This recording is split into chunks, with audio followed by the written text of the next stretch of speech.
So, Dr. Jess, we have some viewer questions, and will you answer them for us? Yes, absolutely. Okay, great. Take a look. So my partner and I have been quarantining together this whole time. We've seen each other more than ever, but I feel like we're more sexually disconnected than ever as well. So I'm wondering what to do. Okay, Jessica, so how do we answer that one? Well, I would say focus on the relational connection first. Know that you're not alone, but also know that the way you interact throughout the day makes a bigger difference than the way you interact in the bedroom, right? You're not a light switch. You can't go from talking about your kids and your taxes and whether or not there's a vaccine to all of a sudden tearing your clothes off and like, oh, hello.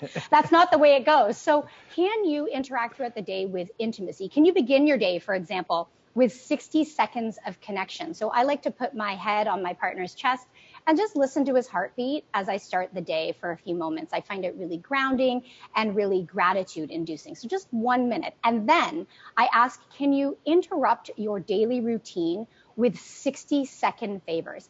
Anything to make this person feel important. Maybe bring them a drink while they work, rub their shoulders while they're on a tense phone call, or bring them a warm or cool cloth depending on the climate you're in. This is my version of dollar cost averaging. Invest in your relationship just 1 minute a day instead of worrying about the grand gestures on special occasions, and I find that the payoff is much greater. Okay, here's another question. It reads, since lockdown, I notice my partner and my libido are completely mismatched.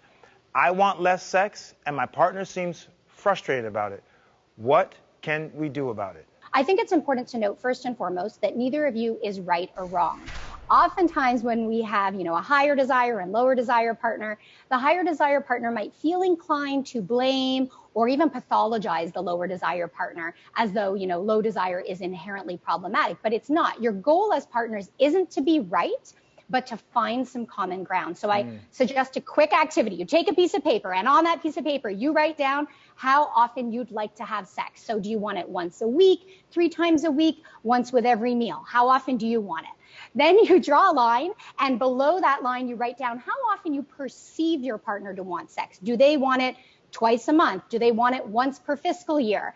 And so you're going to have a little conversation based on these hard numbers so that you can better understand one another and find that common ground. You're probably closer than you realize. You just generally need to make some, lifestyle, behavioral, attitudinal, and relational adjustments so that you can make that common ground work for you. Wow. What great information, Dr. Jess. This is so awesome. Hopefully you will help steam up a lot of bedrooms during COVID-19. Dr. Jess, sexologist and author of the book, The Ultimate Guide to Seduction and Foreplay. Thanks for joining us. Thank you so much.